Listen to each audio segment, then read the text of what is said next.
When a tree falls in the forest and no one is around to hear it, does it truly make a sound that depends in just about every city, town, country, and forest? That answer would be no. However, as exceptions go, in the town of home to one of the world's oldest and largest aspen trees, though it's less of a tree and more of a forest made up of genetically identical clones. A forest consisting of one tree. This forest, from which the quaint little town derives its name, borders practically the entire thing, meaning that if one were to look outside the window of any residential home at Aspen View, nestled snugly near the southernmost region of Alaska, after the snow thawed and the April showers brought about the Mayflowers, those same Mayflowers brought forth a pilgrim. Not much of one, however, as the trek could be called less of a pilgrimage or more of a brief business vacation. See, as unremarkable as Aspen seems to the outside world, some savvy in the know individuals realized that the town was perpetually bathed in bright sunlight 24 hours a day and 7 days a week, unlike some of its bordering neighbors whose harsh winters brought along only the bleakest of weather. Alan Comey Herring was one such person who was well versed in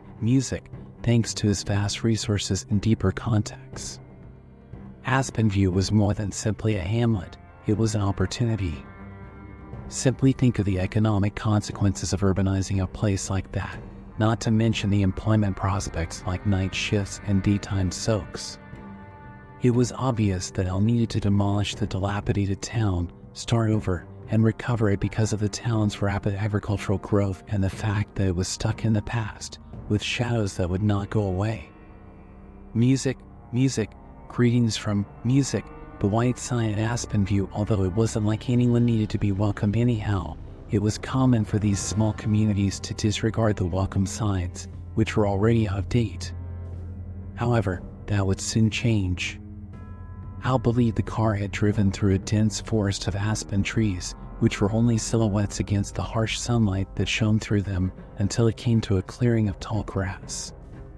The town was located in the center of this clearing, and it was even smaller than he had anticipated, with only a dozen or so buildings crammed around a tiny town square.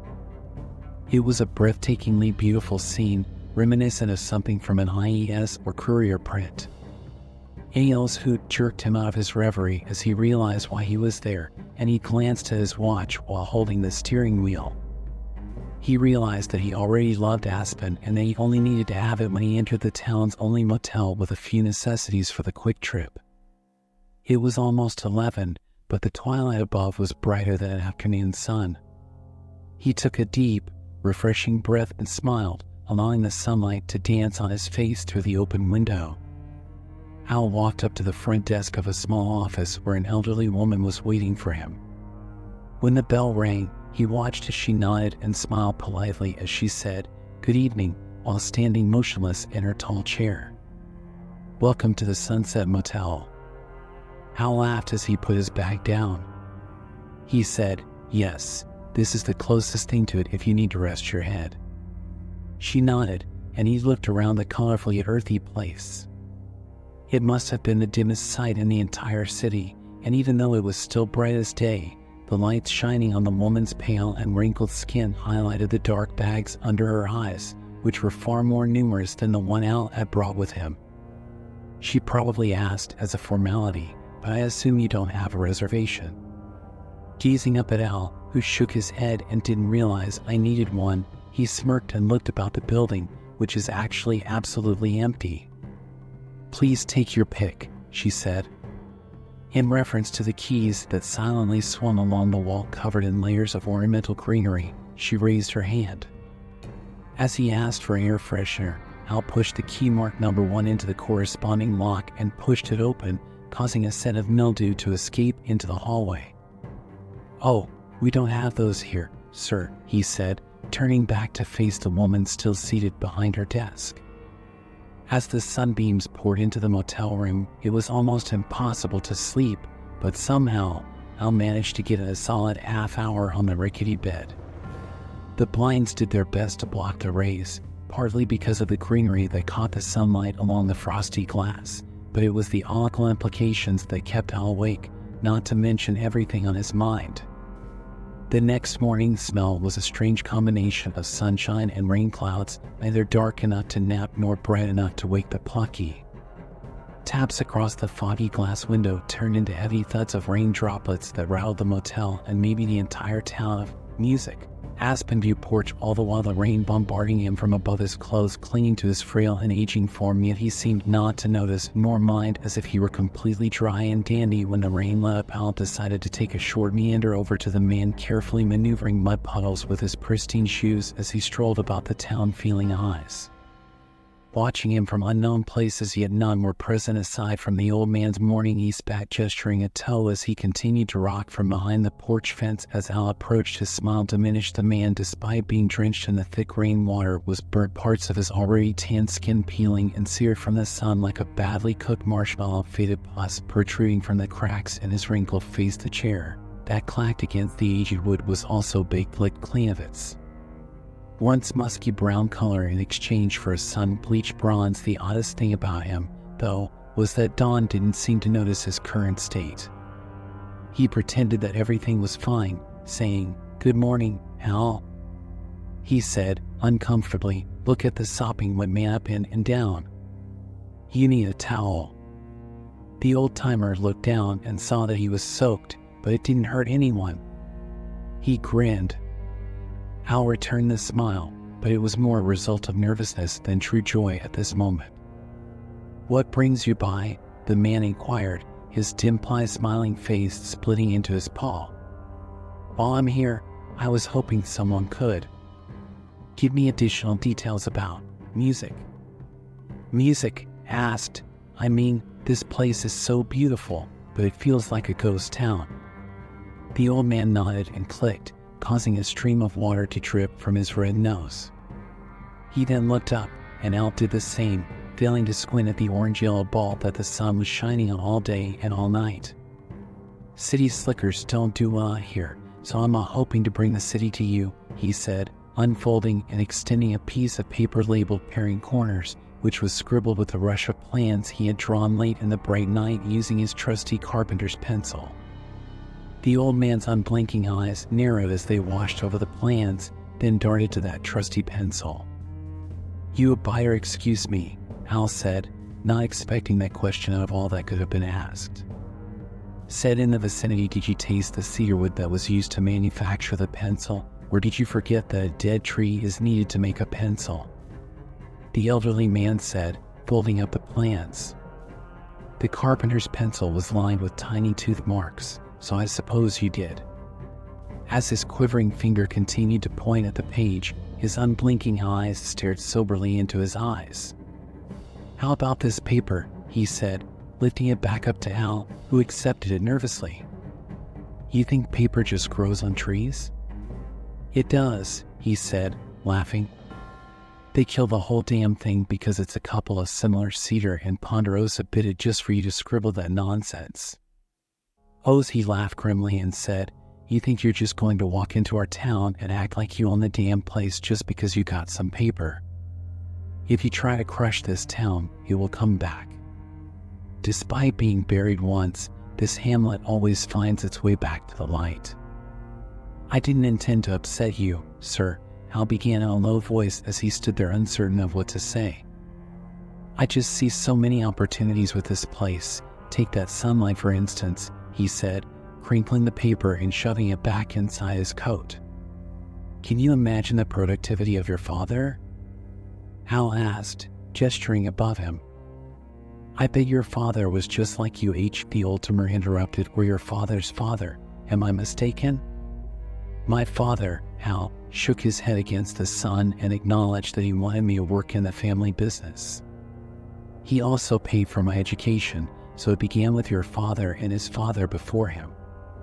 The old man droned. "This town has a long history of men attempting to claim it." The man clicked.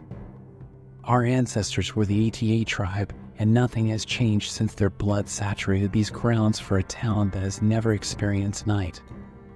It seems like there are some really black days." When the elderly man excused him, he swore and nodded, and then he considered other amenities.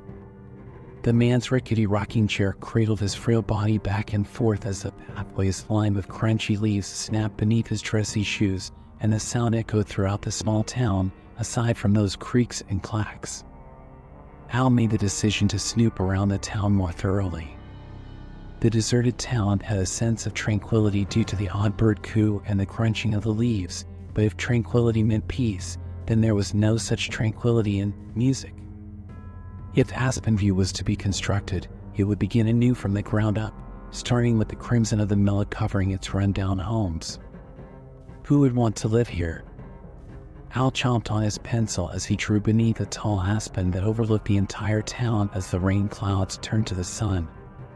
He hadn't eaten lunch yet, and based on his keen observations of the town's offerings, it seemed that there was no restaurant, diner, or food of any kind in sight. Not that he had an appetite in the first place, aside from his desire for sketches and measurements for such a beautiful place.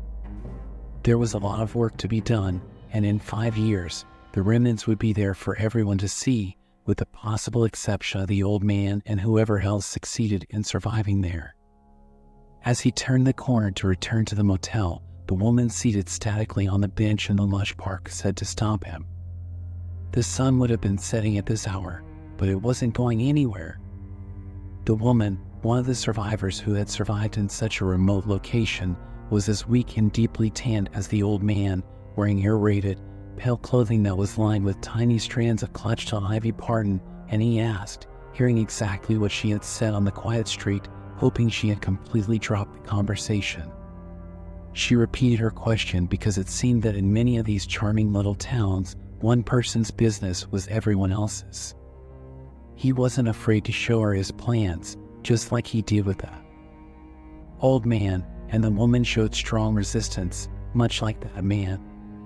Did I not warn you that this would never work? The woman with the blank eyes looked. Al's brows wrinkled in the glaring sun. He remarked impatiently, "I'd never met you before, ma'am," and demanded the page back. She gave it to him, but not before warning him with her lips apart. "You don't do well out here, so you just go home and leave us alone, which wasn't such a horrible idea. I warned you people." The stroll back to the motel only confirmed his present state of mind. If he was driving home in the morning, a good night's sleep was the least he could do. A sing-song voice rang from across the claustrophobic pharmacy, and a woman nestled behind the counter beaming brightly over to Al. At least someone was cheerful in such a bright yet gloomy community. The moss that covered much of the narrow path and the hazy windows were the only ways to get past the motel and into the nearby drugstore. The woman asked, "If you have melatonin, you can't handle the sunshine, dear," and I assumed she reached under the counter and scooted a bottle of tiny capsules towards Al. "Yeah, we get that a lot. The sun likes to mess with people's sleep cycles around here." "Not too bad once you figure out how to deal with it, have you?" Al said, nodding and pointing down at the small bottle wedged between his fingers. "Oh yeah, how much do I owe you? Keep it," the woman said plainly. "Your paper's no good here." It should have been dark outside by now, but the sun never set. Al was taking AB, not knowing what to do with the wallets that had ended up in his hand. He nodded a courteous and silent thank you and departed without saying anything more. Al was about to check into his final night at the Sunset Motel when he heard a familiar sound, the clicking of a squeaking rocker. The old man was still sitting in his chair, watching the street leading up to the motel. Al did his best to walk along in ignorance, but he couldn't get rid of the old man's eyes, which were fixed on him from across the street. He stopped and turned to face the silent, unspoken man, and he smiled at him, but Al couldn't return the favor because he was too busy following the vine to do the same. The thin, hardly perceptible green and brown tendril that ran along the old man's roof hung from the fence line and led up to his rocking rocker along the wooden porch. After about 3 hours of tossing and turning, Al decided to check out from music. He could see it clearly from this angle, a direction he had never been before, and the old man noticed his gaze and lowered his expression as he booked it sharply into the motel. He couldn't sleep that night, and not even 4 of the tiny capsules bothered to help calm his restless mind or settle his churning stomach. He pushed open the motel office door with a jingle, and sitting in the same spot was the woman silhouetted by the sunlight that covered the window behind her. She was wearing the same clothes and had a similar smile, but she frowned, unable to hide the hidden joy on her face, which sent chills into Al. "Yeah," Al stammered. "I have some business to take care of, and I never caught your name." The woman said plainly, "It's Alan." "You may call me Al, as I like to say. You can always take someone out of music, so I hope you've had a good time." Al smiled plastically, dropped the key on the counter, and headed outside into the 4 a.m. sunlight. He packed his bag and drove off down the lonely road toward the highway, forcing his way past the elderly man who was still rocking back and forth with a smile on his sun-bleached cheeks. Did anyone in this desolate town even bother to sleep? Authorities made a grisly discovery when they found Alan Ping's body 4 days after his excursion, emanating from Ping's condominium. Alan sprawled on his mattress, dead, his face twisted into a look of pure agony. In order to get to the sunshine streaming in from the second-story window, he had to forcefully push the leaves and vines that were sticking out from behind his eyes out of the way. His mouth was a jumble of green leaf sprigs that choked out of his esophagus and wheela, which were lined with leafy-colored moss. An empty medication bottle and scattered seeds were tucked into the carpet, and the condo itself smelled musky with pieces of plant life spinning in the air where the sunshine filtered through the shutters. A week after Alan Ping's body was found buried in the earth and planted in the earth, it was laid to rest.